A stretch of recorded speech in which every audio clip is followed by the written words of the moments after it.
대화를 하다 보면 가까이 하고 싶지 않다는 느낌이 들 때가 있습니다.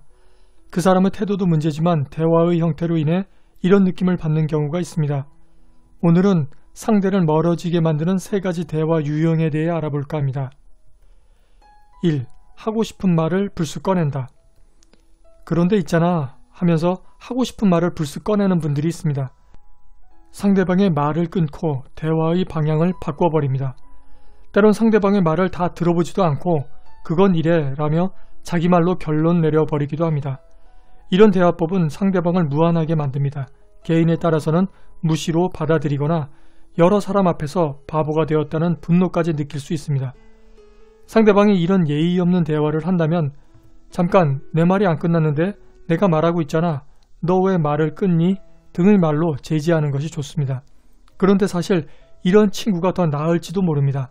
말없이 떠나보내는 친구보다는 경고라도 전해주기 때문입니다. 만일 자신의 태도가 이런 태도를 보였다면 빨리 고치는 것이 좋습니다. 의도치 않았다거나 습관적이었다는 말은 통하지 않습니다. 그것에 상관없이 상대방이 떠나버리게 되기 때문입니다. 의도치 않았다거나 습관이라는 말은 몸에 익어버렸다는 의미이기도 합니다. 편하게 자리 잡았다는 것으로 잘못된 편안함이 상대방의 불쾌를 일으켰다면 고치려는 의지를 보여야 합니다. 영업사원이 상품을 팔 때도 비슷한 상황이 벌어지곤 합니다. 대화를 나누다가 그런데 하며 팔고 싶은 상품 이야기를 무리하게 꺼내는 경우가 있습니다. 대화를 판매로 전환해야 하는 것은 맞습니다.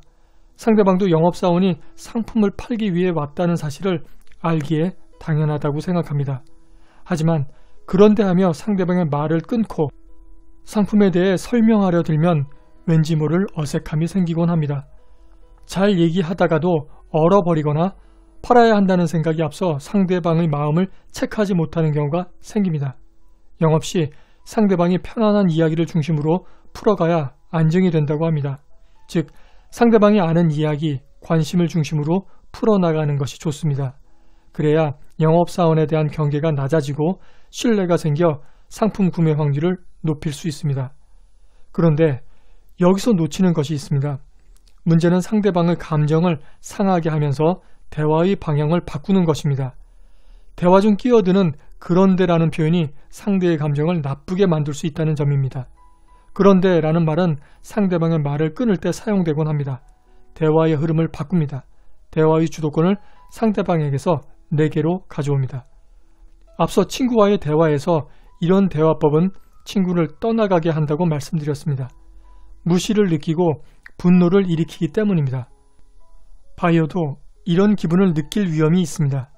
영업사원이 자신의 말을 듣고 있지 않았다는 인상을 주거나 이야기를 듣고 싶지 않다는 느낌을 줄 수 있습니다. 대화의 흐름과 이어지는 그런데라면 문제가 훨씬 덜하겠지만 상대방은 말을 끊고 자기가 하고 싶은 말로 대화를 바꾸려는 그런데는 상대방의 감정을 상하게 할 수 있습니다. 그럼 어떻게 해야 감정 상하지 않게 변경시킬 수 있을까요? 책 말하기의 재발견에서 그 해법으로 그런데 대신 이 표현을 제시합니다. 말씀하시니 생각이 났는데요 입니다. 그런데가 흐름을 꺾어버리는 반면 말씀하시니 생각이 났는데요 라는 표현은 상대방의 말을 그대로 이어서 진행합니다.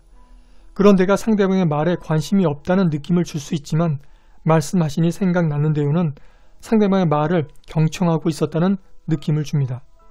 내 말을 귀담아 들어주는 사람에게 마음이 열리는 것처럼 말씀하시니 생각이 났는데요는 이런 효과를 제대로 담은 표현이 아닐까 싶습니다. 영업이나 협상뿐만 아니라 일상적인 대화에서 유용한 표현이라고 생각합니다. 2. 상대를 지나치게 배려한다. 어떤 것이 좋으세요? 다 좋아요. 무엇에 대해 어떻게 생각하세요? 다 괜찮다고 생각합니다. 위 두 대화에서 B에 대해 어떤 느낌이 드시나요? 정말 다 좋은 건가? 관심이 없구먼. 싫다는 소린가? 생각이 없나? 맞습니다. 말 그대로 진심이 무엇인지 헷갈리게 만듭니다. 관심이 없다는 인상을 받습니다. 생각이나 자기 주장이 없다는 인상도 줍니다. 그런데 이렇게 말한 B의 입장은 다릅니다. 황당해하기까지 합니다. 자신은 배려를 한다는 생각에 이렇게 말했기 때문입니다. 상대방이 마음의 상처를 받을까봐 고객이나 연장자에 대한 예의로 부드럽게 말했다는 겁니다. 하지만 이것은 배려라기보다 상대방의 기대를 저버리는 행동일 경우가 많습니다. 뜨뜻미지근한 태도에서 흥미가 없다거나 말하고 싶지 않기 때문에 못나지 않게 이야기하려는 인상을 줍니다. 자신의 생각을 말한다는 것은 그만큼 관심이 있다는 증거고 말로 표현한다는 것은 고민의 시간을 가졌다는 의미입니다. 상대를 위해 자신의 시간과 마음을 사용했다는 것이기 때문에 상대방은 그것을 감사하게 생각합니다. 하지만 앞서 B처럼 대답하면 관심도 가지지 않았고 생각하는데 시간을 쓰지 않았다는 인상을 줍니다. 상대방이 그만큼 생각할 가치가 없다는 간접적인 표현으로 받아들일 위험이 있습니다. 영업이나 거래관계에서 이러한 태도는 마이너스입니다. 직장 내에서도 관심도 없고 의견도 없는 사람으로 비치면 수동적인 사람, 적극적이지 않은 사람으로 취급받을 수 있습니다. 결국 승진과 내부 경쟁에서도 불리한 상황에 몰리게 됩니다. 일상적인 대화에서는 친하니까 부담 주지 않기 위해 이런 표현을 하기도 합니다. 하지만 정작 관심이나 의견을 물을 때 이런 표현으로 일관한다면 거리감 있는 친구로 남아있거나 멀어질 확률이 높게 됩니다. 3. 너무 지나치게 설명한다. 좋은 일과 나쁜 일이 일어났습니다. 여러분은 어느 것부터 보고하시나요? 책 최고들의 일머리 법칙과 말하기의 재발견에서는 나쁜 일부터 보고하라고 당부합니다. 먼저 빠른 대처를 위해서입니다. 자신의 입장에서는 신뢰를 잃지 않기 위해 나쁜 일부터 투명하게 말하는 것이 좋습니다. 피해가 생기는 일이라면 피해가 커지기 전에 수습될 수 있도록 하는 것이 우선입니다. 따라서 나쁜 일부터 먼저 보고하는 것이 현명한 처리일 경우가 많습니다. 물론 혼날까봐 뒤로 미루는 경우도 있습니다. 좋은 일을 먼저 말하면 혼나는 것을 줄이는 효과가 있기도 합니다. 같은 이유에서 실수나 나쁜 일에 대해 보고할 때 서론이 긴 경우가 있습니다. 내용을 들어보면 자기 변명이나 회피가 가득합니다. 내가 이럴 수밖에 없었다는 합리화의 성격이 강합니다. 전후 상황을 주저리 설명하다 보니 듣는 사람도 답답해 말하라는 게 뭔데? 라는 호통을 듣기도 합니다. 이와는 반대로 설명을 충실하게 한다고 지나치게 길게 말하는 경우도 있습니다. 하지만 설명을 길게 한다고 이해가 높아지는 것은 아닙니다.